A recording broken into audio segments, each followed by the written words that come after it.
This is, well, you know the worst things about reading books? You have a hard time remembering what they're about. Yeah, why do you think mine was like short and sweet?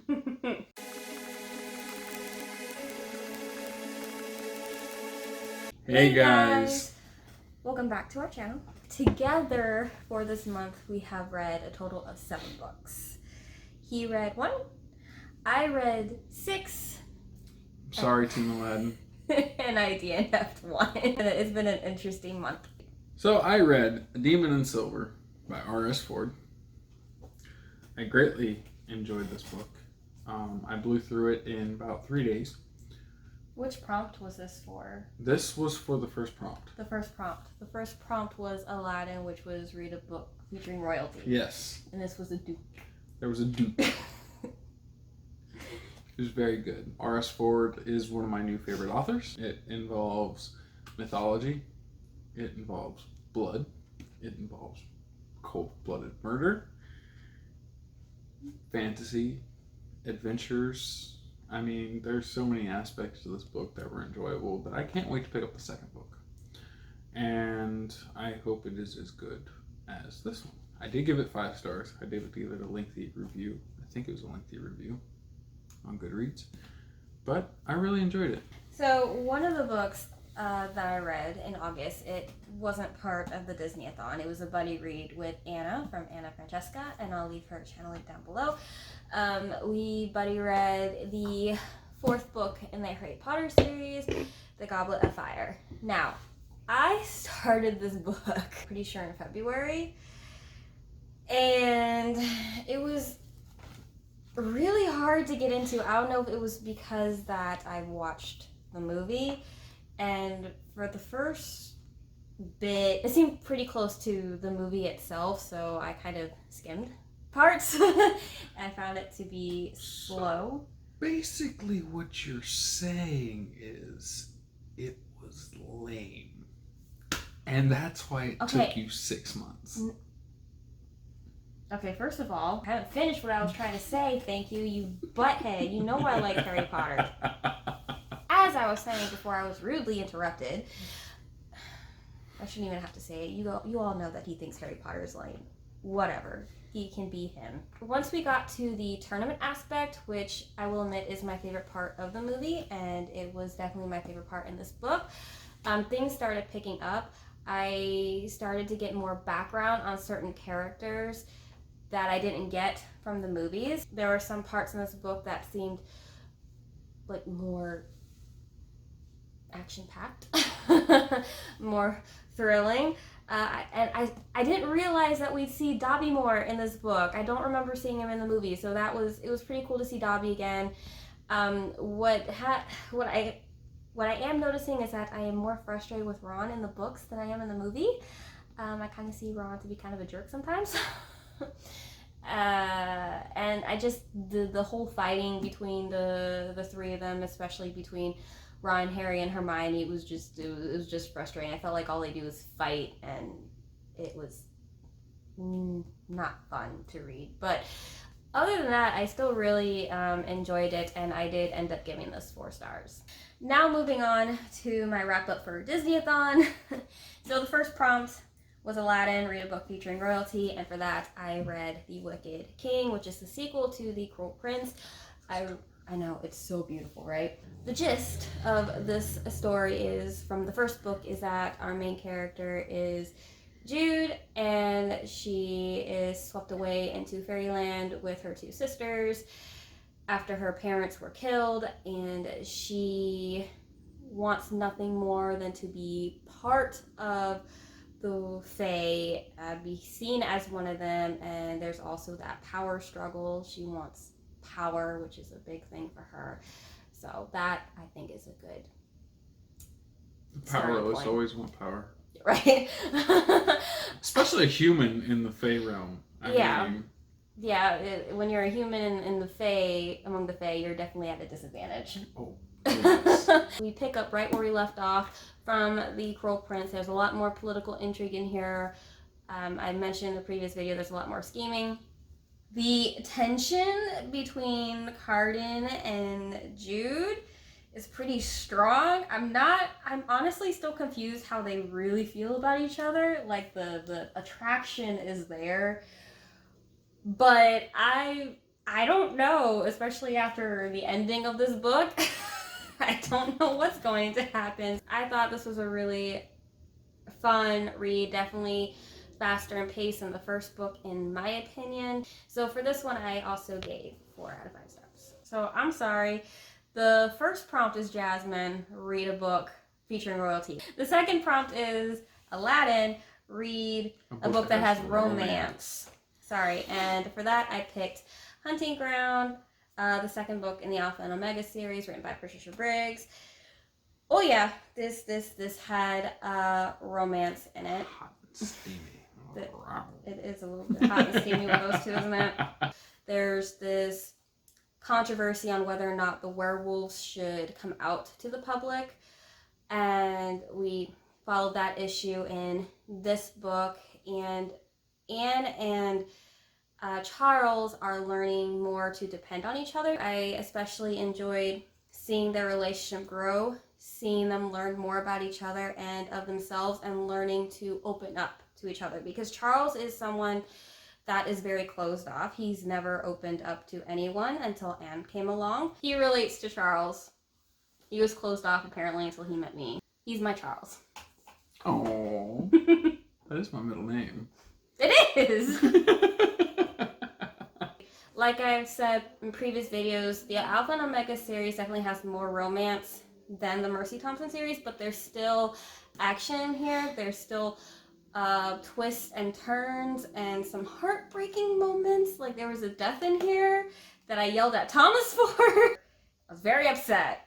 Okay, Patricia Briggs does this to me all the time. I start to really like a character and then they get killed off and I am not happy. And yeah, so this one I also gave 4 out of 5 stars. The third prompt for Team Aladdin was Magic Carpet, read a fantasy book. And for that I picked Steelheart by Brandon Sanderson. So I didn't enjoy it as much as I thought I would. There are these people known as epics, and these epics, they have superhuman abilities, but they're not good. They are actually bad, and they are able to kill anyone whenever they want to, steal whenever they want to.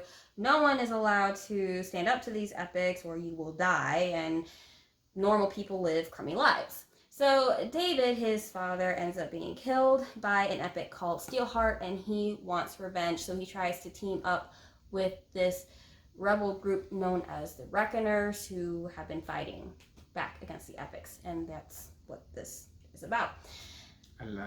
I do like the plot of this book overall. What I didn't like was how David goes goo goo gaga for the female character, and it's like, oh my gosh, she is so beautiful, I don't know what to do. It's like every other page he's talking about how beautiful she is, why he can't impress her, and it's like, dude, I get it, you like her. Is she an epic? I'm not going to say. Oh. That part just frustrated me, and there was just a lot of talking, not a lot of doing.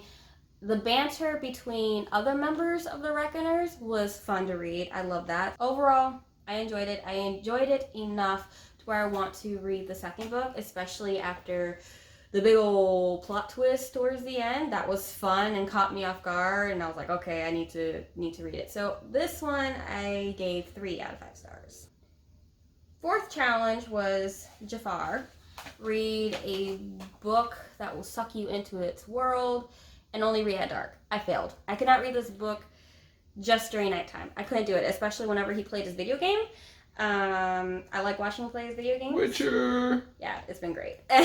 So I just, I failed.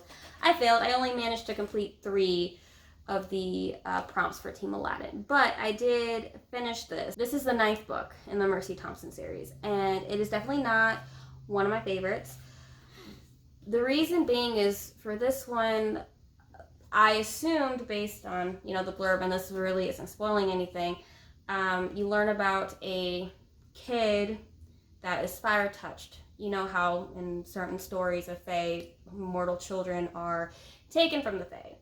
Well, this particular one ended up being fire touched, having the ability to manipulate fire. So I thought I was going to learn more about him. I thought he was going to be the main focus of the story. And he wasn't. He was just more of a side character, and the main focus was pretty much the political war. I was about to say, isn't this one basically the political aspect of the Tri-City? Between the Fae and the werewolves and the humans. Yeah, so there's just this political battle going on between Fae, werewolves, and humans, and trying to prevent this big war that's happening, which is fine. It's pretty important. It is pretty important, but it wasn't what I expected, so I was disappointed. But it was still an enjoyable read. The pacing was a bit slow in this one. This one is definitely slower in pace compared to the rest of the books that I've read in the series, but it was still interesting learning more about the Underhill. But I felt let down, but I still ended up giving this 4 stars just because of how much I still enjoyed reading this book and my love for the series. So we're getting to the group book for Team Aladdin, which is The Last Magician by Lisa Maxwell. I DNF this one. This is, I think, another popular book. But if you don't know what this book is about, there's time travel. There's people with magical abilities. The main character she can manipulate time. She can go back in time, and she tries to steal this magical artifact. That's all I remember. So I basically got a text at work. And it was, I'm DNFing The Last Magician. Is it that bad? I have no desire to learn anything more about these characters. I have no draw to them, and I'm just skimming. That was Lori's reaction. This one wasn't for me, and also the writing it didn't capture my attention, so this is a DNF for me. I am sorry. Yeah.